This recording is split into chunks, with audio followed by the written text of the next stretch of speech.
बारिश ने और इस ठंड ने मौसम च भी यूनियन कौंसल की सतह ते तुसी सारे बुजुर्ग भाई इकट्ठे हुए हो और अपने यूथ ने नौजवान छोटे भाइयों खराज तहसीन पेश करना कि जिन्हें हमेशा जिस टाइम भी पाकिस्तान पीपल्स पार्टी ना या मैडी तरफों कोई कॉल हुई इन्हें बड़े भरपूर तरीके ना पीपल्स पार्टी ने परचम अपने ग्रुप ने परचम बुलंद रखा।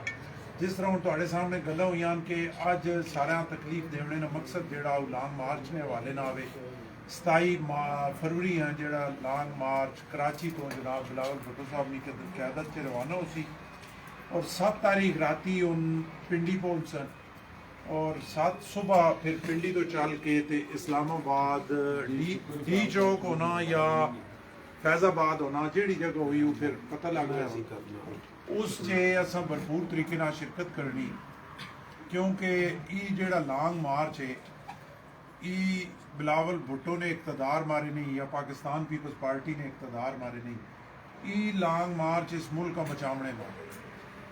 महंगाई ने हवाले ना जिस टाइम नी ये नायल हुकूमत आई लोगों ने जीवना हराम होया था। मेरा ख्याल है सारे असी देहाती लोग अम्मा इतना ज़्यादा गिड़ावने की जरूरत नहीं। रोज़ सुबह तुसी जिवें दुकान ते बहने हो तो तुसी तो कहने हो कि रोज़ाना की बुनियाद ते चीज़ां सुबह शाम महंगी पी हुई। एक तो हुकूमत की तरफों कोई कंट्रोल नहीं, हुकूमत की तरफों मुकम्मल बेहसी और दूसरा जेड़े हुकूमत की तरफों AC DC या मुतलका अहकाम बैठे वैन उनकी तरफों भी कोई कंट्रोल नहीं कि अगर इतों तुसी गयो 200 कुतबाल अड्डे तो होर हो सी अतारो 200 होर हो सी फिर जंगो 200 होर हो सी 200 होर हो सी किसी जगह भी उनके रेट जेड़ा वो मैच नहीं करने और कोई पूछने वाला नहीं कि वजह ये कि ऐसी नायल हुकूमत है कि ना आवाम की परवाह ही कोई नहीं और उन्हें ये कि अगर कोई चीज़ सस्ती होने वाली होनी तो इन ऐसे अवाम दुश्मन हैं कि इन उस पर टैक्स ला देने और उस चीज़ होर महंगा कर देने। हुण मार्च हुण घ्यो ते तेल तुसी तक रोज़ाना की बुनियाद ते महंगा पे होना जोड़ा डालडे ने डब्बा 860 रुपए ना अज 2300 रुपए ना ते इसी तरह तेल नहीं भी सूरत हुण पाम आयल मार्च में जोड़ा नवी फसल आनी और वो तेल निकलना और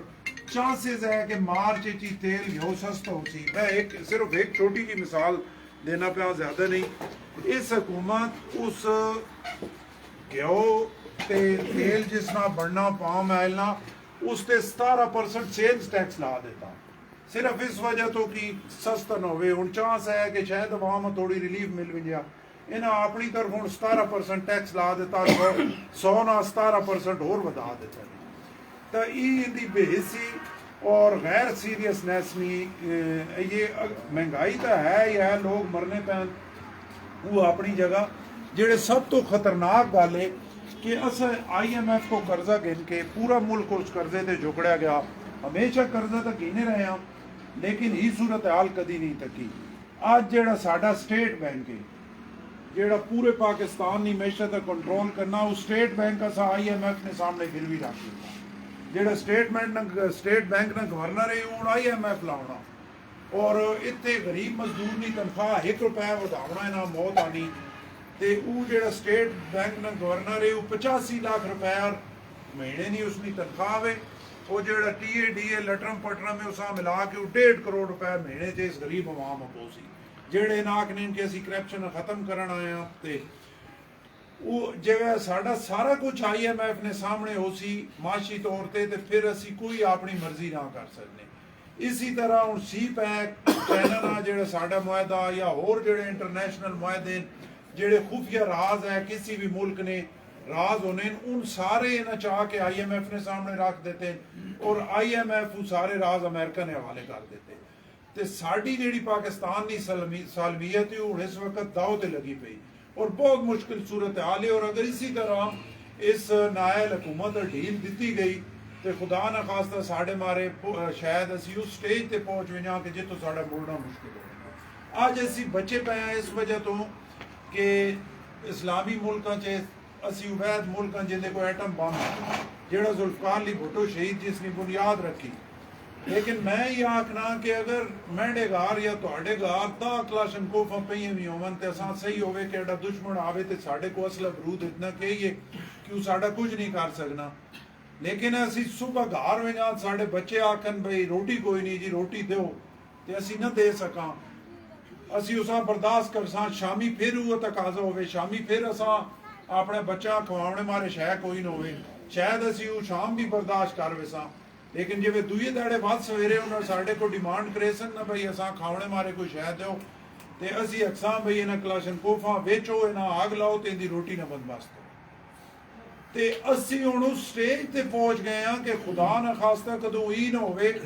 कि ये हुकूमत असां उस दलदल च गिन गई कि जिथे असी आप अखां कि एटम बम साढ़े को चाह गए नो, साढ़े कर्जे माफ करो ते साढ़े असां होर ई कुछ दो कि कम अज कम असी इतना होवे कि साढ़े लोग रोटी खाने जोगे हो गए। तो इस सूरत हाल च बिलावल भुट्टो साहब जेड़ा ऐलान किया या जेड़ा स्टैंड किया ने, मैं समझा कि एक बहुत बड़ा स्टैंड किया ने, एक लीडरशिप वाला फैसला किया ने कि उन्हें 27 फरवरी ने लॉन्ग मार्च ने ऐलान किया। और इस लॉन्ग मार्च सिर्फ पाकिस्तान पीपल्स पार्टी ने कारकुना या साढ़े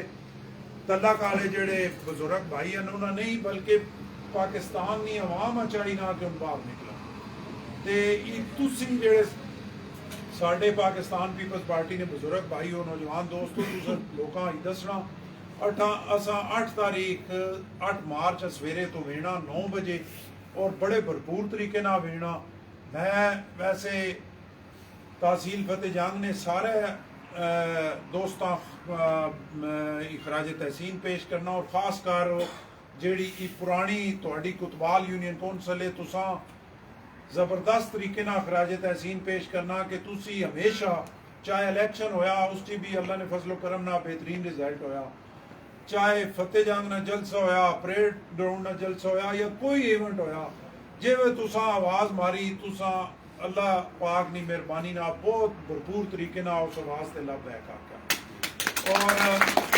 इस तो पहले होना ही रहा कि बहुत सारे सजन मेहरबान जेड़े वो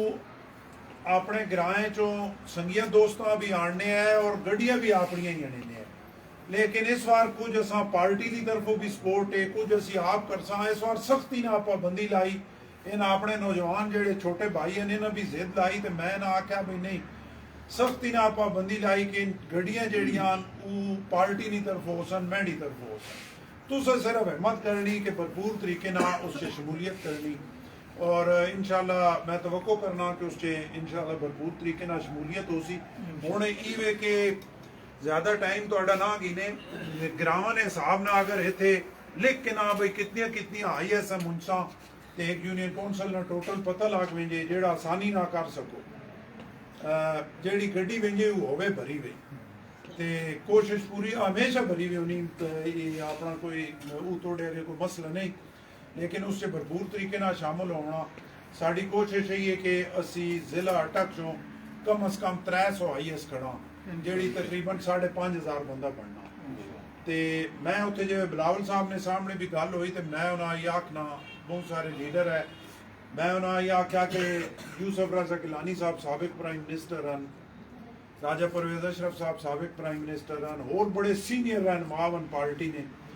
तो मैं बिलावल साहब आख्या भाई जिसा मर्जी ने आखो कि मैंने मुकाबले च जलसा कर लेना जो कोई भी मैं आख्या मैंने मुकाबले जलसा नहीं कर रखना तुसा कोई शक शुबा नहीं होना चाहिए ना। असी मैं क्या जेड़ा जुलूस अनसा तरनौल असी लाइन अप करसा जिसनी मर्जी आके ताके ने असी पाने 5,500 बंदा अनसा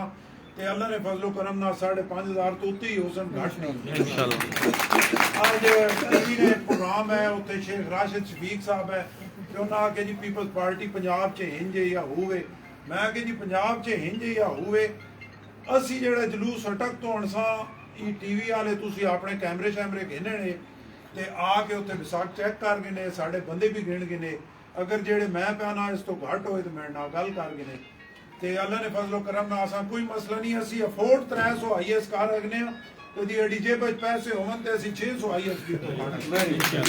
मसला कोई नहीं। ते इस वास्ते हम गुजारिश है कि तुसा भरपूर तरीके ना